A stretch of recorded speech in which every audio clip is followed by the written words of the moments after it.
Ma copine a publié une citation sur Facebook après une dispute. Parfois, il faut savoir s'éloigner des hommes toxiques. J'ai liké le post et j'ai commenté, je suis tout à fait d'accord. Ensuite, j'ai posté une photo de ses valises dans l'allée de garage, je l'ai identifié dessus avec la légende, comment ça marchait. Et voici l'histoire originale. Moi, Thomas, 29 ans, j'ai besoin de vider mon sac parce que les dernières 48 heures ont été absolument dingues.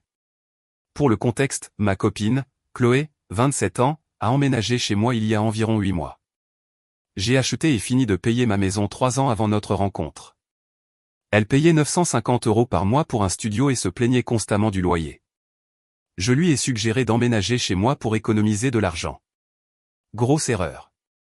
L'accord était simple, elle paierait 400 € par mois pour les charges, l'électricité et les courses. Pas de loyer puisque je suis déjà propriétaire. Ça semblait juste. Elle a accepté tout de suite. Le premier mois, elle a payé à l'heure. Le deuxième mois, je peux te payer la semaine prochaine? C'est un mois difficile. D'accord, peu importe. Au 6e mois, j'avais reçu peut-être 1400 € au total alors que ça aurait dû être 2400 €. J'ai arrêté de demander, je ne voulais pas avoir l'air radin.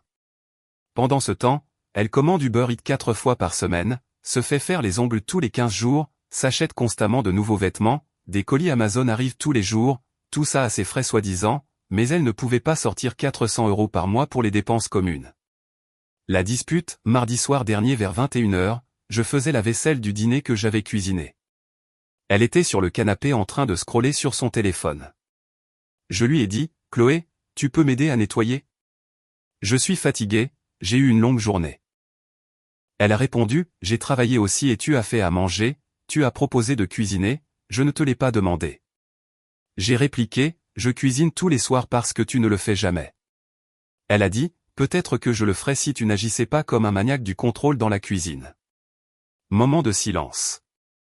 Maniaque du contrôle pour lui avoir demandé de m'aider à nettoyer? J'ai dit, je te demande de laver 3 assiettes, ce n'est pas du contrôle.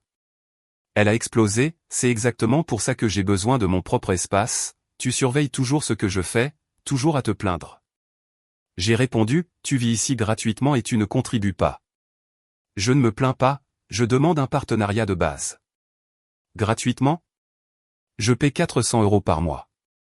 J'ai rétorqué, tu as payé peut-être 1400 € en 8 mois et mes charges fixes plus la nourriture que tu manges dépassent largement ça.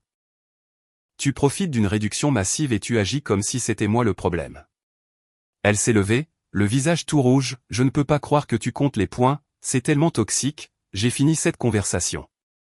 Elle a pris son téléphone, est allée dans la chambre et a claqué la porte. J'ai fini la vaisselle, je suis allé au lit vers 23 h. Elle dormait déjà ou faisait semblant. Le post Facebook, mercredi matin, je me suis réveillé vers 6h30. J'ai vérifié mon téléphone. Notification. Ma copine a publié sur Facebook, parfois, il faut savoir s'éloigner des hommes toxiques qui comptent le moindre petit truc et vous font sentir coupable d'exister. Connaissez votre valeur, mesdames. Ne laissez personne éteindre votre lumière. Publié à 23h47 juste après notre dispute. Déjà 23 likes. Des commentaires de ses copines, tu mérites mieux, ne le laisse pas te traiter comme ça, que des drapeaux rouges. Je suis resté assis là, mon café refroidissant, à lire les commentaires. Elle avait fait de moi le méchant dans une histoire où je lui demandais juste de faire la vaisselle. Puis j'ai eu un déclic. Elle voulait s'éloigner des hommes toxiques? Cool. J'allais l'aider. J'ai liké son post. Elle a probablement pensé que c'était un accident. Puis j'ai commenté, je suis d'accord. Parfois, il faut vraiment s'éloigner. 5 minutes plus tard, mon téléphone a vibré. SMS d'elle, tu viens de commenter mon post? J'ai répondu, ouais, tu as raison.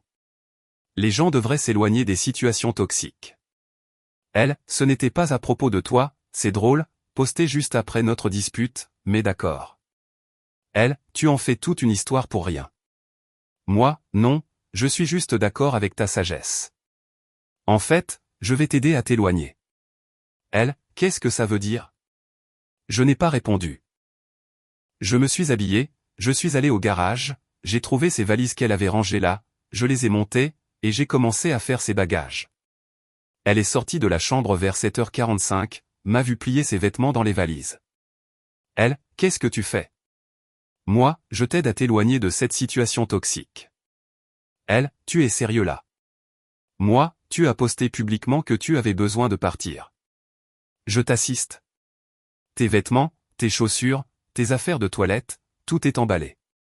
Elle, c'est de la folie, c'était juste un post. Moi, un post me traitant de toxique devant tous tes amis après que je t'ai demandé d'aider pour la vaisselle. Alors oui, résolvons le problème. Tu pars. Plus de toxicité. Elle, tu ne peux pas me mettre à la porte comme ça. Moi, c'est ma maison. Ton nom n'est sur rien. Tu es essentiellement une invitée qui a arrêté de payer sa part il y a des mois. Elle, j'ai besoin de temps pour trouver un endroit. Moi, tu as eu 8 mois pour payer ta part. Tu as eu des années pour économiser de l'argent, mais tu as de nouveaux vêtements, des ongles neufs, des plats à emporter constants. Tu te débrouilleras. Elle a commencé à pleurer, où est-ce que je suis supposé aller? Moi, pas mon problème. Tu voulais partir. Pars. J'ai fini de faire 3 valises, 2 cartons d'objets divers, son sac d'ordinateur, je les ai portés dans l'allée, je les ai bien arrangés, j'ai pris une photo, postée sur Facebook, je l'ai taguée. Légende, commence à marcher. Posté à 8h30. Les retombées immédiates, son téléphone a commencé à exploser immédiatement. Le mien aussi. Ses amis l'appelaient. Mon téléphone sonnait. Sa mère, sa sœur, même des amis communs. J'ai tout ignoré. Je lui ai dit, tu as jusqu'à 18h pour récupérer tes affaires. Après ça, je donne tout à Emmaüs. Elle, tu ne peux pas faire ça. Moi, regarde-moi faire. 18h débarrasse tout. Elle a appelé sa mère en sanglotant, hurlant que je la jetais à la rue. Sa mère a apparemment proposé de venir la chercher. Vers 10h, sa mère est arrivée. Une version plus âgée de ma copine. Même attitude. Sa mère, tu devrais avoir honte de toi. Mettre ses affaires dehors comme des ordures. Moi, elle m'a traité de toxique sur Facebook. Je résous le problème. Sa mère, tu mets fin à une relation pour de la vaisselle?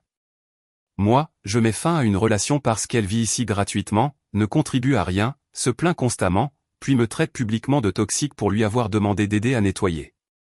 Les actions ont des conséquences. Sa mère, elle a aidé. Elle cuisine, elle nettoie. Moi, elle n'a pas cuisiné un repas depuis 3 mois. N'a pas payé sa contribution convenue depuis 6 mois. Vérifiez vos faits. Sa mère a chargé les valises dans sa voiture. Ma copine se tenait dans l'allée en pleurant, me regardant comme si j'avais tué son chien. Elle, je ne peux pas croire que tu fais ça. Moi, je ne peux pas croire que tu as posté ces conneries sur Facebook. On est quitte. Elles sont parties vers 11h. J'ai changé les serrures à midi. Coût, 180 €. Ça valait chaque centime. Mise à jour 1, 3 jours plus tard, les retombées ont été absolument sauvages. Accrochez-vous. La pression sociale, dans les heures suivant mon post, je recevais des messages, non seulement de ses amis, mais aussi des miens. Des gens que je connais depuis des années remettaient soudainement en question mon caractère. Un pote m'a dit, mec, ce post était dur. Tu l'as vraiment mise à la porte? Moi, elle m'a traité de toxique publiquement. J'ai accepté et je l'ai aidé à partir. Lui, mais le post Facebook, c'était un peu mesquin. Moi, son post me traitant de toxique n'était pas mesquin. Lui, elle ne t'a pas nommé. Moi, posté juste après notre dispute. Tout le monde savait. Arrête de la défendre. J'ai perdu quelques personnes à cause de ça. Il s'avère qu'ils n'étaient pas vraiment mes amis de toute façon. C'étaient des amis de couple, des gens qui nous connaissaient comme une unité. Ils ont choisi son camp. Très bien. La découverte financière, jeudi matin, je nettoyais la chambre. J'ai trouvé des papiers qu'elle avait laissés derrière elle. Relevé bancaire, facture de carte de crédit. La curiosité l'a emporté. Elle doit 7 500 € sur ses cartes de crédit. 4 cartes différentes, tout au plafond. Prêt étudiant, 28 000 €. Elle gagnait environ 35 000 € bruts par an à son travail. Après impôts, peut-être 2 000 € net par mois. Loyer de son ancien appart, 950 €. Elle survivait à peine. C'est pour ça qu'elle a sauté sur l'occasion d'emménager ici. Pas parce qu'elle m'aimait, mais parce que j'étais une solution financière. 400 € par mois pour vivre dans une maison entière. Elle aurait dû économiser des milliers. Au lieu de ça, elle a accumulé plus de dettes. J'ai trouvé autre chose aussi. Un carnet. Genre journal intime. Je l'ai feuilleté. Ouais, invasion de la vie privée. Je m'en fous à ce stade. Entrée de juin, il faut trouver comment rester ici à long terme sans payer autant. Peut-être suggérer le mariage. Alors ce sera moitié à moi de toute façon. Entrée d'où, il est tellement chiant avec l'argent. Il agit comme si 400 € c'était rien alors qu'il possède toute la maison. Il faut que je le dresse pour qu'il arrête de demander. Me dresser comme si j'étais un chien. J'ai photographié chaque page. Envoyé des copies à moi-même. Garder l'original. Pourrait être utile. La tentative de retour, vendredi soir vers 19 h. On sonne à la porte. C'est elle avec sa sœur. Je regarde par la fenêtre. Je n'ouvre pas la porte. Elle, je sais que tu es là. Ouvre. Moi, non. Sa sœur, arrête d'être gamin. Laisse-la récupérer le reste de ses affaires. Moi, elle a tout pris. J'ai tout emballé. Elle, tu as oublié des trucs. J'ai besoin de mon maquillage dans la salle de bain. Moi, déjà donné. Je t'avais dit mercredi 18 h où c'était parti. Sa sœur, tu ne peux pas juste donner les affaires de quelqu'un. Moi, bien sûr que je peux. Elle les a abandonnées. Je lui ai donné une date limite. Elle l'a raté. Elle, je ne l'ai pas raté. J'ai tout pris mercredi. Moi, alors pourquoi es-tu là? Silence. Sœur, elle a besoin de te parler pour arranger ça. Moi, rien à arranger. Elle voulait s'éloigner de la toxicité. Elle est partie. C'est fini. Vous êtes déraisonnable et vous êtes en violation de propriété. Partez ou j'appelle les flics. Elles sont parties, mais pas avant que sa sœur ne renverse ma poubelle. Très mature. La situation du bail, c'est là que ça devient intéressant. Samedi matin, j'ai reçu un appel d'un cabinet d'avocats. Est-ce Monsieur Thomas? Moi, ouais. J'appelle au nom de Chloé. Elle demande une compensation pour expulsion illégale et le retour de ses biens. J'ai ri. J'ai vraiment ri. Elle n'a jamais été locataire. Elle était une invitée hébergée à titre gratuit. Pas de bail. Rien par écrit. L'avocat, elle a vécu là pendant 8 mois. Ça établit une domiciliation. Moi, elle a payé peut-être 1400 € au total en 8 mois pour un accord verbal de 400 € par mois de participation aux frais. Elle a violé notre arrangement. Je lui ai demandé de partir. Elle est partie. L'avocat, vous lui avez donné un préavis insuffisant. Moi, je lui ai donné jusqu'à 18 h le même jour. Elle a enlevé ses affaires. C'était son choix de partir immédiatement. Elle prétend que vous l'avez enfermée dehors. Moi, j'ai changé les serrures de ma maison après qu'elle a enlevé ses affaires et est partie. Parfaitement légal. On vous recontactera. Ils ont raccroché. J'ai immédiatement appelé mon propre avocat, celui de l'immobilier que j'avais utilisé pour acheter la maison. Je lui ai expliqué la situation. Il a ri aussi. Elle n'a pas de dossier, pas de bail, pas de contrat de location. Vous pouvez demander à un invité de partir n'importe quand. Changer vos serrures après son départ est correct. Ne t'inquiète pas pour ça. Elle prétend à une expulsion illégale. Laisse-la essayer. Sans bail ou preuve de paiement régulier de loyer, elle n'a rien. Même si elle avait des preuves, au pire, tu lui devrais un préavis de 30 jours, mais puisqu'elle est partie volontairement, il n'y a pas de problème. Moi, et pour ces menaces de procès? Avocat, laisse-la faire. Son avocat lui dira qu'elle gaspille son argent. S'il dépose vraiment plainte, on répondra, mais j'en doute. Je me sentais mieux après cet appel. Les amis communs, dimanche après-midi, j'ai croisé une amie commune au supermarché. Elle m'a approché au rayon fruits et légumes. Elle, et, j'ai entendu ce qui s'est passé. Moi, ouais. Elle, écoute, je sais qu'il y a 2 versions à chaque histoire, mais ce post Facebook avec les valises était assez brutal. Moi, tu as vu son post me traitant de toxique? Elle, je l'ai vu, mais elle ne t'a pas nommé spécifiquement. Moi, elle a posté juste après notre dispute à minuit à propos d'un homme toxique qui compte les points. Qui d'autre ça pourrait être? Elle, c'est vrai. Mais tu aurais pu gérer ça en privé. Moi, elle l'a rendu public en premier. J'ai juste répondu de la même manière en l'humiliant? Moi, non, en étant d'accord avec elle qu'elle devrait partir. Tu vois ce que je veux dire? Elle, pas vraiment. Moi, elle a vécu dans ma maison pendant 8 mois, a à peine payé quoi que ce soit, puis m'a publiquement traité de toxique. J'ai supprimé le problème. En quoi est-ce mal? Elle, c'est juste dur. C'est tout. Elle est partie. Je n'ai pas eu de nouvelles d'elle depuis. Mise à jour 2 semaines plus tard, les choses ont escaladé d'une manière que je n'attendais pas. Du bon, et du complètement ridicule. La lettre d'avocat, j'ai reçu une vraie lettre de mise en demeure mardi dernier de son avocat. Elle en a vraiment engagé un pour demander, 4 500 € de remboursement pour 8 mois de contribution au ménage. 3 000 € pour la valeur des objets donnés. 2 000 € pour préjudice moral. Total presque 10 000 €. Je l'ai transféré à mon avocat. Il l'a lu, m'a rappelé dans l'heure. Mon avocat, c'est du vent.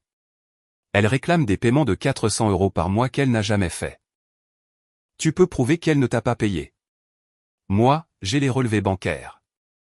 Elle a payé moins de 1 500 € au total. Je peux montrer chaque transaction. Avocat, parfait. Les objets donnés, elle les a abandonnés après que tu as donné un préavis. Même si on la traite comme une locataire, la propriété abandonnée devient la tienne après un préavis approprié. Préjudice moral, s'il vous plaît. On va répondre en niant tout. Ne t'inquiète pas. Il a envoyé une lettre de réponse disant essentiellement, prouver qu'elle a payé 4 500 €. Elle ne peut pas prouver que les objets valaient 3 000 €. Elle ne peut pas. Le préjudice moral n'est pas recevable dans ce contexte. Allez voir ailleurs. Son avocat est resté silencieux après ça. Le drame au travail, c'est là que c'est devenu bizarre. Mon ex travaille dans une agence de marketing. Je travaille dans le développement logiciel. Différentes industries, différentes entreprises. Mercredi, j'ai reçu un email des RH au travail, veuillez planifier une réunion avec nous concernant une affaire personnelle. Mon estomac s'est noué. J'ai appelé les RH immédiatement. Représentant RH, nous avons reçu une plainte pour harcèlement. Moi, de qui? RH, une tierce partie. Ils prétendent que vous harcelez quelqu'un en dehors du travail et que cela affecte la réputation de notre entreprise. Moi, qui a déposé ça? RH, on ne peut pas divulguer ça, mais on doit en discuter. La réunion était jeudi matin.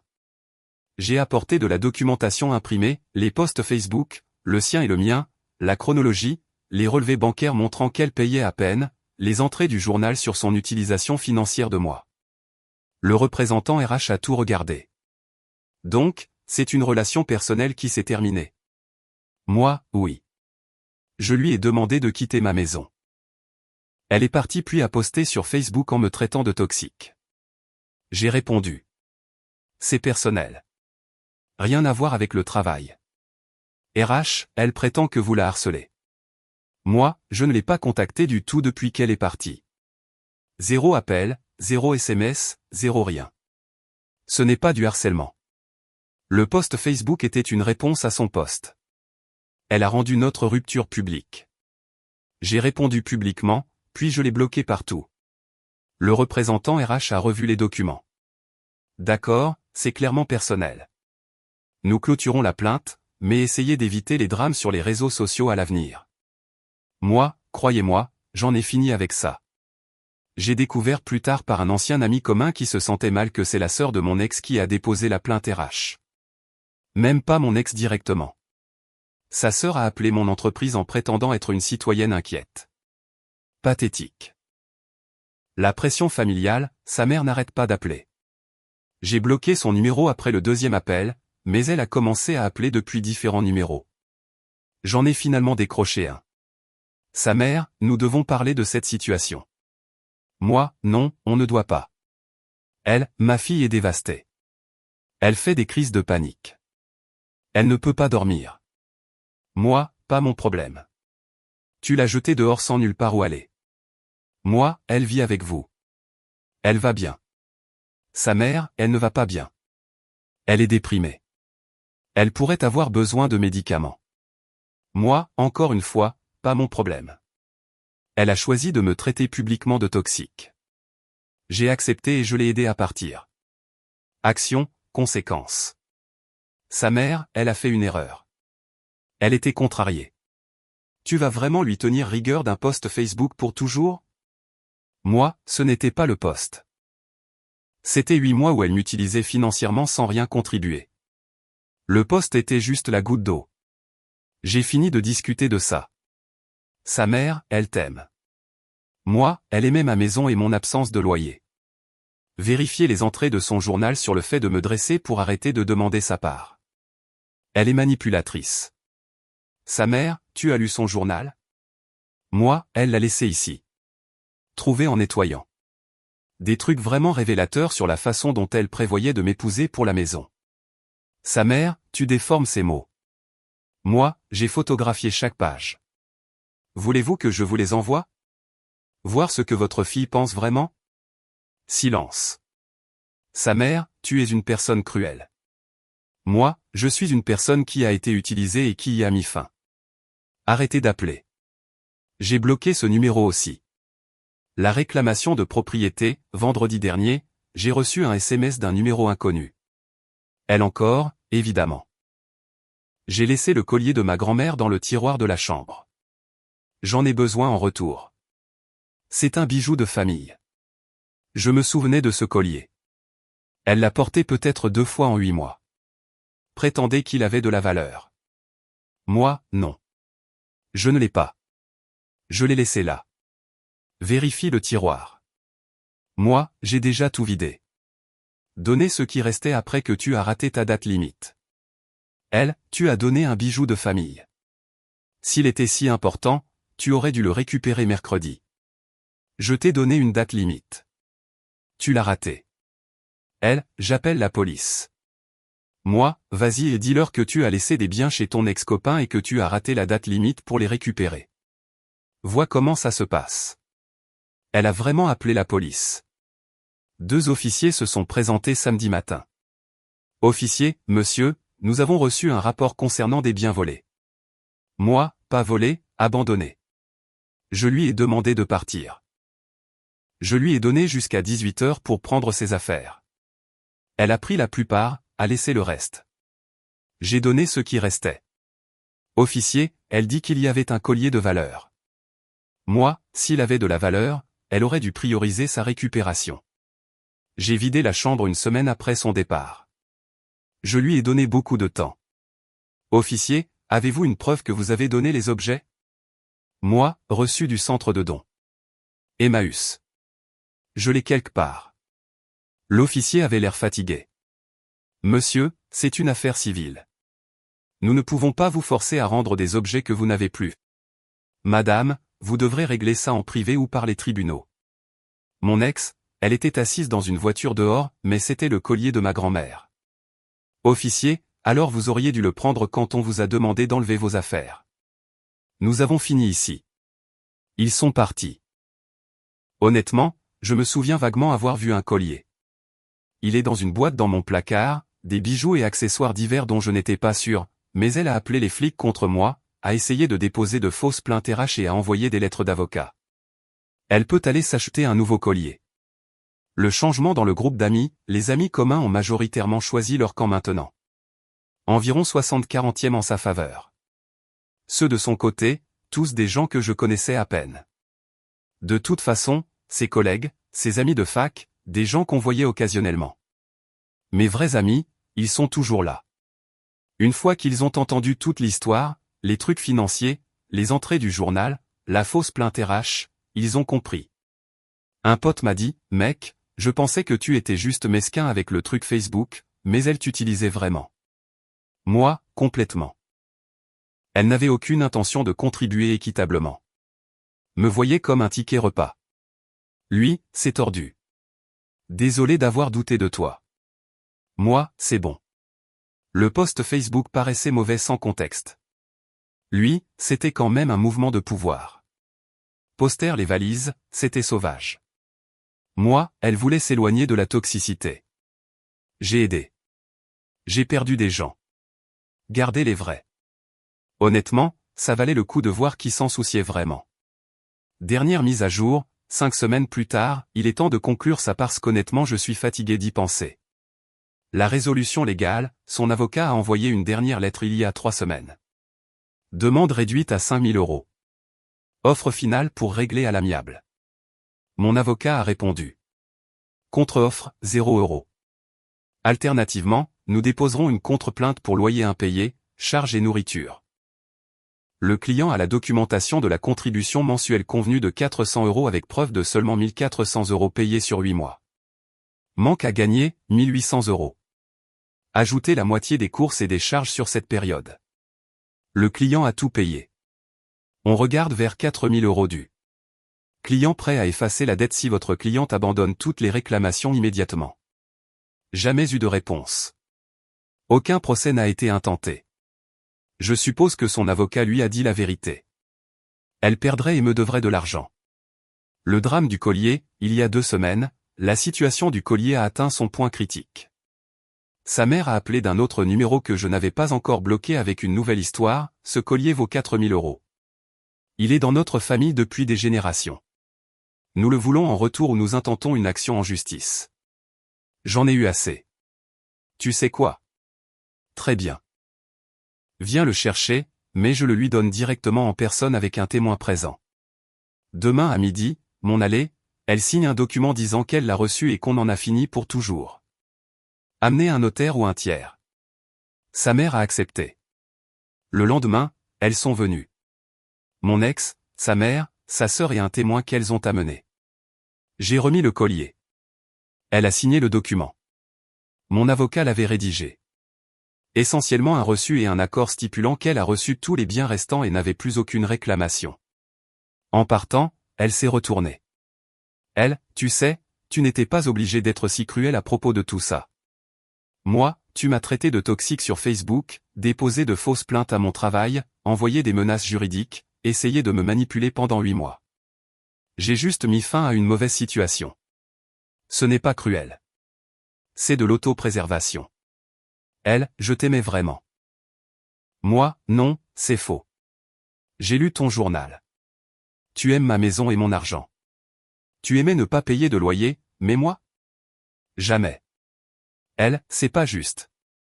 Moi, la vie n'est pas juste. Tu as appris ça quand ton plan financier est parti. Elles sont parties. Pas de nouvelles depuis. Le bilan financier de ce désastre, serrurier 180 €. Frais d'avocat 850 €. Temps perdu, inestimable. Mais aussi argent économisé mensuellement en ne la soutenant plus, 600 € plus les charges, les courses, les sorties qu'elle ne payait jamais. 8 mois de ça, c'est 5 000 € économisés annuellement à l'avenir. Tranquillité d'esprit, ça n'a pas de prix. Donc financièrement, je suis largement gagnant.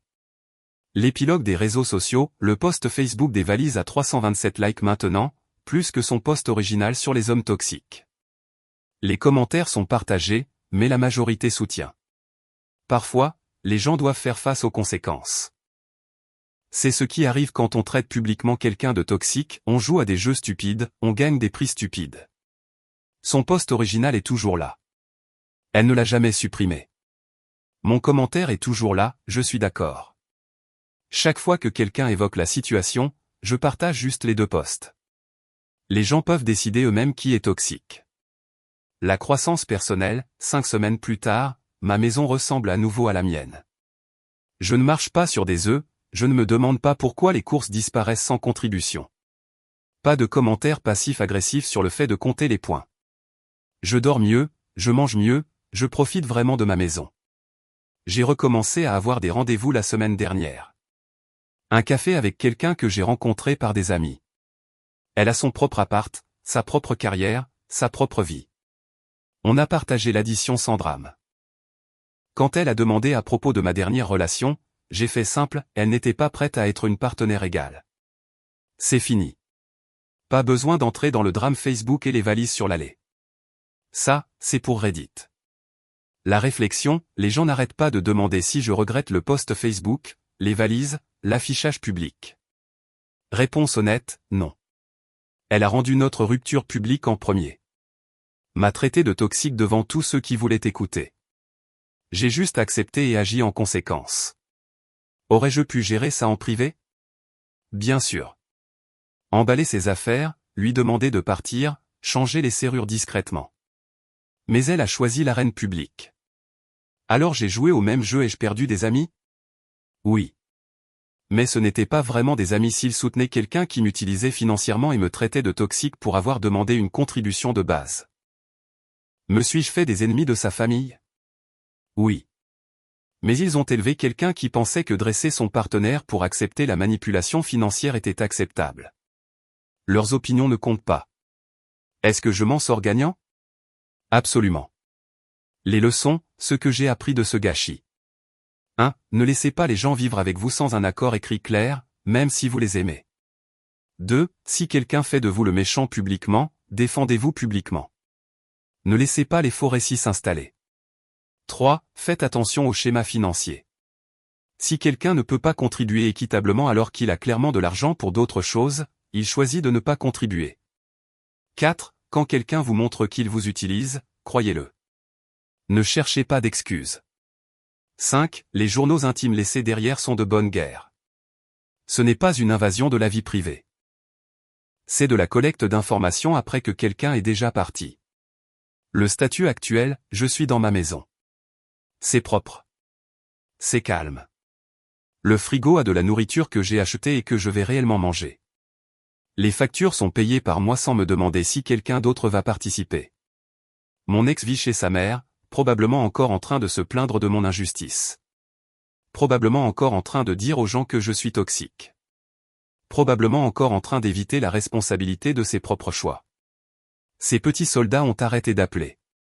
Les menaces juridiques ont cessé. Le drame s'est finalement calmé. La vie est à nouveau ennuyeuse. Et l'ennui est exactement ce que je voulais.